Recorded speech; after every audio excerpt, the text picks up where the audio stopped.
Thanks for staying with us. So it's our Healthy Tuesday, and we'll be discussing migraine. Joining us to discuss this is a consultant family physician and lifestyle medicine physician, Dr. Odoaye Badmus Sakina. Welcome to the show, madam. Good to have you on the show. Migraine is definitely something many of us can relate with. You know, there have been different ways on how to reduce the pain and discomfort of migraines. You know, recently I had one and I kept rubbing my head like this and rubbing. It go for a few seconds. After that, it comes right back. I'm like, oh, these people will be giving me all sort of ideas. But let's start with the migraine. How is it different from a headache? Very well. All right. Thank you very much. Good to be here. So the very first thing is that, you know, when we talk about migraine, the truth is a lot of people just say, I have migraine. In the real sense, do they really have migraine? That's the first question. So when we talk about migraine, we're talking about this recurrent throbbing. Sometimes it can be pulsatile, like you can practically feel your head pulsating, kind of headache. For some people, it is aggravated by movement, just, you know, moving from one part to the other. When some people are having migraine attacks, they can have, you know, they can be nauseous, they can feel like vomiting. For some people, at that point, they just don't want to see any light, no matter how small it is. We call it photophobia. Some people don't even want to hear the slightest sound because all those things actually worsen the headache because of phonophobia. So the reason I said earlier that the truth is, you know, most times people say, I have migraines. We have a lot of headaches. There are different types of, we have like over 150 types of headache. Oh, wow. That's the truth. I mean, the typical one, the common one is actually tension headache, but we're not there today. But typically, that is what migraine is. That's recurrent and throbbing or pulsatile kind of headache. Can be associated with nausea, vomiting, photophobia, phonophobia. Wow, interesting. Yeah, there's something we used to hear. Oh, go on. Okay, there's something we used to hear before. They would say is the one that is on half your head. It's not the full headache. Is it still true? So it is typically unilateral. Okay. Typically, you know, it affects the frontal part or just the side of your head. So I chose that word carefully, typically. So it doesn't mean that you can't have it in other parts of the head, but like you said, yes, it's typically unilateral. You know why I know that there are different headaches, and what you said is very funny because I always hear a lot of people that just have ordinary headaches. You know, I have migraine because I know about migraine. My grandmother had migraine headaches, and she would shut herself in the room. Her room would be dark. She would be throwing up. Yes. I mean, it was terrible. When she felt a migraine headache coming, and she looked so ill. You know, but the funniest thing is, towards the end of her life, she didn't get them anymore. So do you recover? Well, so the thing is, migraine generally is commoner in females, just like you alluded to in your grammar. We say that in females, like 3 times more common in women than men, and it has a genetic background. It has a genetic predisposition. So if you have a grandparent, or if you have, typically we talk about the first-degree generation. That's your immediate family. If there is anyone in your immediate family with migraine, the chances are that some of the children can have migraine up to 75% time. Wow. No, but it's your grandma. It's your grandma, so it's not your immediate, first-degree relation. But my mother too. But my mothers were not as serious as my grandmother. Yes, so you can see that typically it runs in the family. But we've had cases where there is really no history of migraines in the family. And for some reason, some people have it. So usually when people have it like that, if they have that predisposition, you know, not everybody with the predisposition eventually goes on to have the migraines. And that takes us to what we call precipitants. What are those things that would make somebody who is susceptible to migraine to come down with a migraine attack? On the top of that list, one of the precipitants is hormone imbalance, especially estrogen. You would understand why women are at higher risk. So estrogen for women, it is either you are dealing with estrogen during your period, or you are dealing with estrogen during pregnancy, or you are dealing with estrogen at menopause. So it's an estrogen thing all the way. So really, that's like number one on the list. I mean, then for them, other things can be sound. So for some people, sound just triggers their migraine. Wow. For some people, it is bright light. For some people, it is flashing light. For some people, it is stress. That's quite common, though. For some people, it is, just so sometimes some food that we take have actually been known to be precipitants of migraine or triggers. So our typical, monosodium glutamate that we have in our spices, MSGs. Maggies, and all of that. For some people, it has actually been known to be a precipitant. Some people. Then for some, it can be lack of exercise, not eating well. The truth is, when we talk about precipitants of migraine, it is a whole... Broad spectrum. Yes. So how do we, when you have a migraine, what's the first thing you do? So, you need to understand yourself. Okay. Sometimes your symptoms does not typically fall into all of these things. So, and that was why I kept saying usually, typically. Right. It doesn't mean that things don't fall outside only this way. circle, yes. So for people who have migraine, one thing you need to understand is your body. Don't allow somebody say, I have a friend who has a migraine. Our own is usually brought up by light. Now, so what exactly is your problem? No, we are different. Out of all these myriads, there are people who do not fall into any of this. So understand yourself. Try to understand that thing that you do.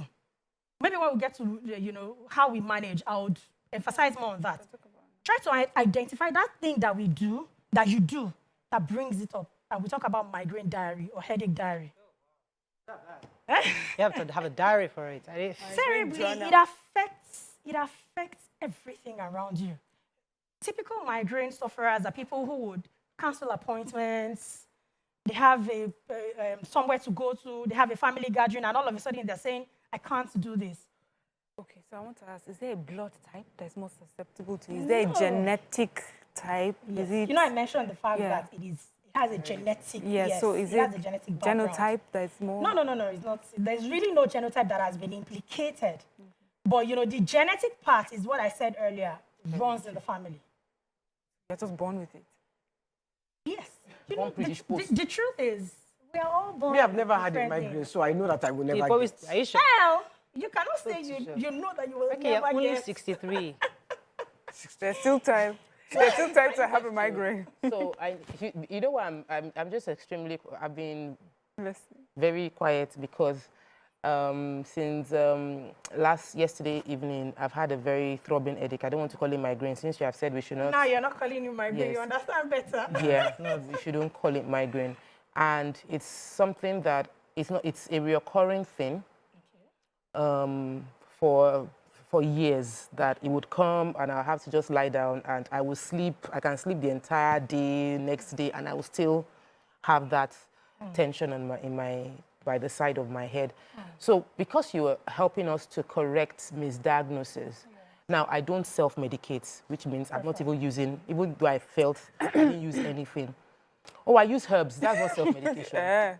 Yes, because I'm drinking turmeric and ginger. It's not self-medication. I'm not using Oyibo medicine. I don't self-medicate with Oyibo medicine. So how do we properly know what is going wrong? If it is a stress-induced headache, especially if it is one-sided on a side of your head and it's throbbing, could that also be a case of stress or could it be migraine? Yes. Okay, I'll start from here. When we talk about migraine headache, in medicine, we don't throw blanket statements. There are bodies that regulate everything.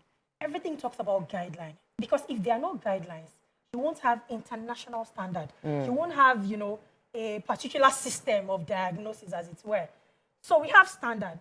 And for you to say somebody has migraine, headache, typically unilateral, like I said earlier, throbbing or pulsatile, either worsened or aggravated by movement, and it can be severe. It can be moderate to severe, I would say. That's one thing. That headache itself can last between 4 to 72 hours. What? It can really be that bad. It can really be that bad. Yeah, I know. When the headaches are ongoing, the person can either feel nauseous or can actually vomit. That person can have that photophobia or phonophobia I mentioned. And typically, the person is not likely to get well if the person does not take something. So what do you What do we do? What do we take? So as regards what you take, of course, what you take. You have to enter the hospital to get that take. Okay. However, how do you manage it? Yeah. For someone who has migraine, what are the things the person should know? First, understand your precipitants. Okay. In the management, we talk about pharmacological and non-pharmacological. So when we say pharmacology, we're talking about drugs. Medication. When we say non-pharmacological, we're talking about other things, Lifestyle. things other than drugs. And in that non-pharmacological group, we have lifestyle, and we also have, what do we call it? Psychotherapy. So for lifestyle, what are the things we have under lifestyle? We talk about sleep. Good, adequate, restful sleep. We're not talking about sleep 3 hours, no. The typical thing is sleep for 7 to 8 hours, and the question comes, how do you do it?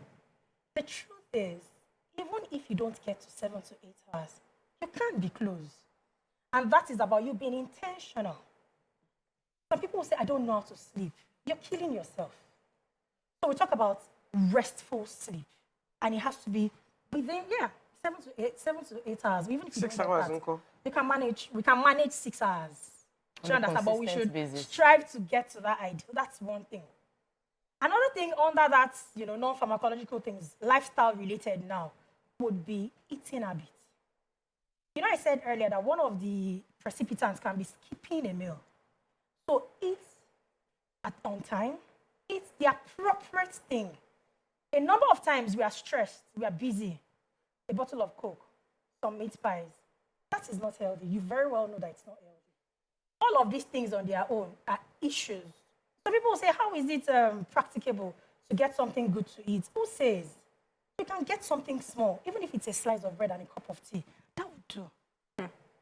Then we also talk about exercise. So exercise is a big topic. And when we talk about exercise, we say exercise is actually a prescription. A lot of people will just get up from bed, I want to exercise today, and the person starts exercising. No. The exercise I'm going to prescribe for you might be different from the exercise I'll prescribe for you based on some peculiar things in your body. For somebody who is hypertensive, we don't say, go all the way and start biking. Go all the way and start skipping. You need to control that blood pressure. But it doesn't mean that during that period of time, that person cannot do anything. And that is where this prescription thing comes in. It has to be specific to what you're facing at that point in time. Another thing we talk about is to have a diary. Headache diary. What does the headache diary talk about? When do I have this headache? As in what time? Is it around 2 p.m.? Does it happen around 10 p.m.? What were the things I did around that time? Did I take a bottle of Coke? Did I take some chocolates? So you're mentioning brand names, and the brand names shouldn't be associated with something because there are many people in that same. Okay, no There are many problem. drinks, soft drinks within that same category that could trigger. Yes. The specific drink is actually a caffeine-containing drink. And there are many of them. There are many of them. A caffeine-containing drink. So these are things that somebody else can take that same thing and not have the triggers. You need to understand that. And that is why that diary is very important. Okay. Is it that after I took some chili, some pepper or some salt, was that when I had the headache? These are things you need to note down. Please, I also noticed something with me having headaches. So when I wear wigs for a long time. Okay. No. You're now looking for how white because can he's telling troll us today. Because she's telling us to trace. And I think I've mentioned it. Almost everybody knows. Okay, he's going to troll you for this. So, and for some people, it might be and even with my natural hair, if I pack my hair up into a tight and I tie it, it's not a guesswork. I'm 100% sure 1 hour with it, I have headache. So sometimes I pack the hair on the show. After that, I have headache for like. Mine is tying the hair ties. Yes. Oh, I can't. So do that. understanding, I get that, and I get the part of tracking. Many of us are feeling burdened with the idea of tracking. What did we do to precipitate the headache? And thank you for the lifestyle Okay, I have a advice. call. I've been holding for it. Good morning. Thanks for calling. Take your call. Yeah, Murayo, good morning. You're and, live. good morning, Yaku. everyone.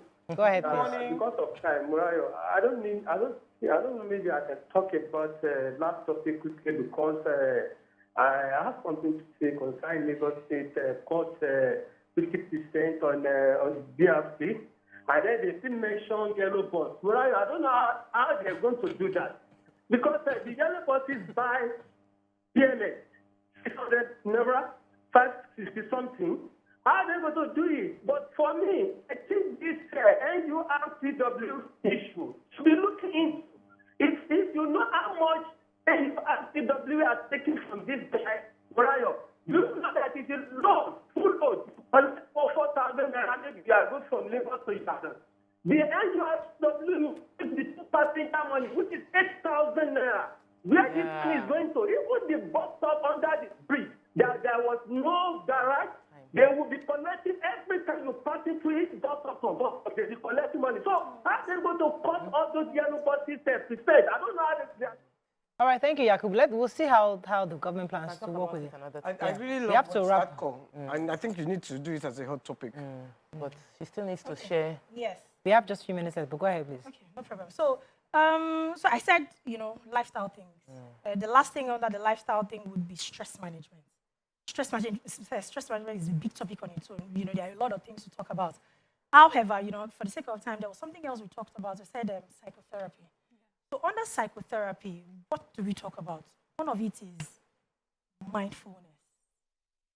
We call it physical therapy as a body, but under that physical therapy, there are a lot of things there. So meditation, yoga, and when we say mindfulness, a lot of people would wonder what exactly you're talking about. When we say mindfulness, we're saying that you're doing something, the number of times you're doing something, but we're not into that thing. You're not into that thing. So in mindfulness, for those who do yoga, that is what it teaches you. Close your eyes, take a deep breath, just try to think back. All of these things have been known to help with the symptoms of migraine. I'm a local woman in a village. I've never heard of yoga. How would I have? That was what, see, closing your eyes, as in sitting in one place, closing your eyes, and taking that deep breath, bring it down little by little. Something everybody can. And also being mindful of every single thing you're doing, Exactly. like putting your mind in it. Yes, and it has actually been shown that when you do that, the symptoms just go down on their own. So sometimes when you're alone in that your small space, you've shut out all the lights because of the symptoms, you just take that deep breath, just calm down. Think it through, just internalize your feeling at that point in time. And for some reason, it is relaxing on its own. So someone like Tokwe, for instance, who she's been having this headache, it's not migraine. It is probably a tension headache. Yeah, I slept and I couldn't sleep. Okay, so like I said earlier, And it not could be all blood pressure as well. not all the symptoms. Headache is a non-specific symptom in medicine. From tumors to high blood pressure to stress, there are a lot of things that would bring up headache. And that is why it is very, very important for you to step out and see someone. See the right person. Then, for those who think they have migraine all along, just try to think it through. However, I said it earlier that it may not follow these typical symptoms. Okay. Do you understand? Yeah. Yes.